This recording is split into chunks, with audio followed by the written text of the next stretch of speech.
Hello everyone, welcome back to another episode of Francis Entertainment Center.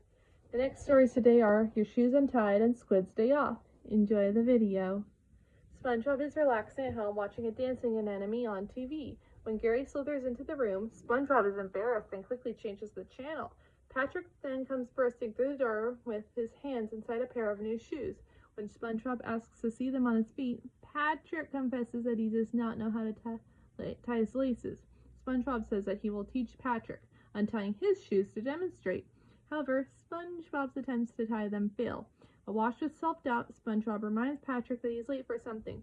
Patrick rushes out of the pineapple, and SpongeBob faces the realization that he has forgotten how to tie his shoes, as they have remained tied ever since his life began.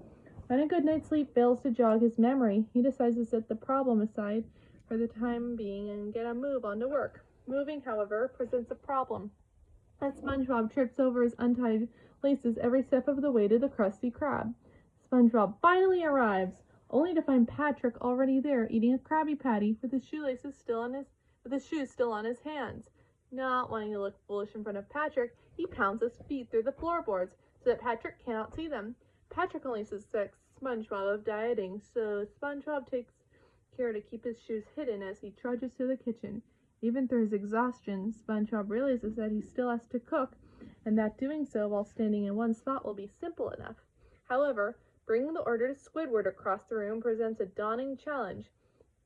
SpongeBob tries to ask Squidward to come get the Krabby Patty, but Squidward only responds with sarcasm and threatens to have him fired.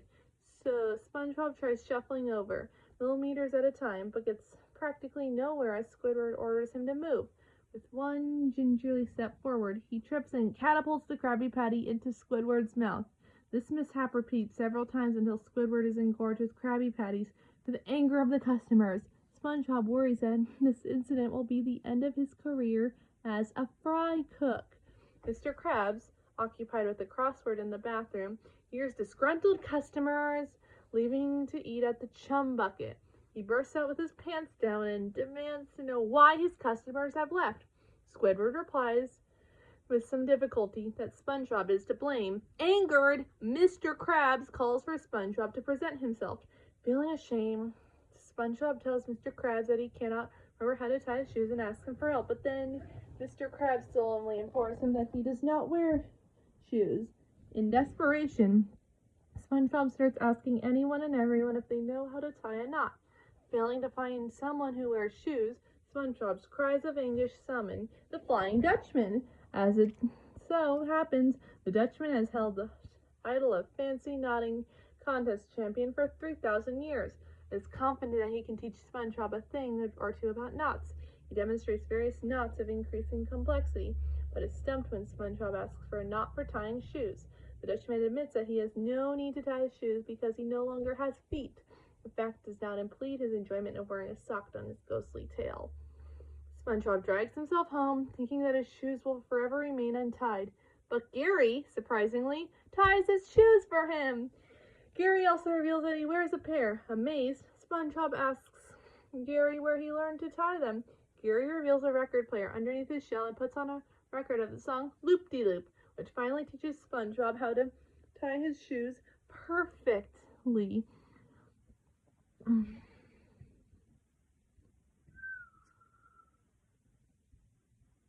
At the Krusty Krab, Squidward laments having to work on a Sunday, a day where the restaurant is devoid of customers. His nerves are further frayed by SpongeBob continually testing the service bell. Squidward reminds SpongeBob that he will ring the bell to call in an order, of which there will be none because there are no customers. His frustrated pounding of the cash register causes it to burst open and several coins spill out. Mr. Krabs hears the noise and comes storming out of his office. Squidward attempts to pick the coins up, but Mr. Krabs shoves him out of the way and hurriedly scoops them up to wash them under the tap. However, SpongeBob comes up, startling Krabs, and a dime drops down the drain. Mr. Krabs quickly sticks his claw into the pipe to catch the dime and grabs hold of it, but his claw gets stuck. Refusing to relinquish the dime, he has SpongeBob help pull him out. After yanking too hard, Mr. Krabs is detached from his arms, flies backward, and slams against the wall. The impact knocks the shelf loose, causing several items to fall onto his head, knocking him unconscious. As Mr. Krabs is being taken to the hospital, he leaves Squidward in charge of the restaurant. Squidward seizes the opportunity to take the day off with the excuse of running a few very important boss-like errands and leaves SpongeBob in charge of both the grill and the cash register, giving his employee hat to him. As he happily walks home, his mind turns to SpongeBob, imagining him foolishly giving Patrick enough cash to bankrupt the establishment as change for a quarter. This sudden fear causes Squidward to hurry back to the Krusty Krab. After witnessing SpongeBob's impeccable ability to make precise change, Squidward resumes his errands. Returning home, trying to relax, Squidward next envisions SpongeBob accidentally setting the Krusty Krab on fire.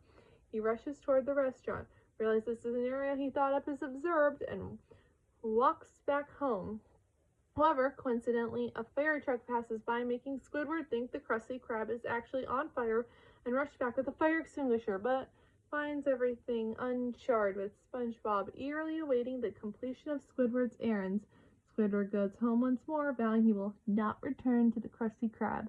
But visions of SpongeBob's destructive behavior send him back again and again, each time finding the Krusty Krab unchanged from his previous frantic visit, and SpongeBob asking if he has completed his errands. On the brink of insanity, Squidward finally resorts to welding his own doors shut so he cannot get out. While attempting to relax in the bath, Squidward thinks he hears SpongeBob's laugh outside, but sees it's merely a branch of coral scratching against his house. He thinks that he sees SpongeBob behind the shower curtain, but it's just his toilet with two toilet paper rolls on top. And he hallucinates SpongeBob in the bath, asking him if he's finished with his errands yet, then escapes down the drain in a feat of hysterical strength. Squidward bursts out of his vaulted door, naked, apart from a mass of bubbles. While dashing toward the Krusty Krab, attempting to beat SpongeBob there, he passes Sadie, her son, Patrick, and Mr. Krabs, just as the latter left the hospital recovered. The sight of Squidward running without either his clothing or his sanity causes Mr. Krabs' arms to come loose again. Squidward maniacally bursts into the Krusty Krab and finds SpongeBob already there as he never left. Squidward slowly winds down and regains his sanity, feeling that his errands are finally complete, just in time for the last of his bubbles to pop. SpongeBob lends Squidward his pants and notices that at all this time, nobody came to the Krusty Krab because they never switched the close sign to open, that they very easily could have taken the whole day off. SpongeBob laughs at this. Squidward's nose falls off and his head slowly deflates.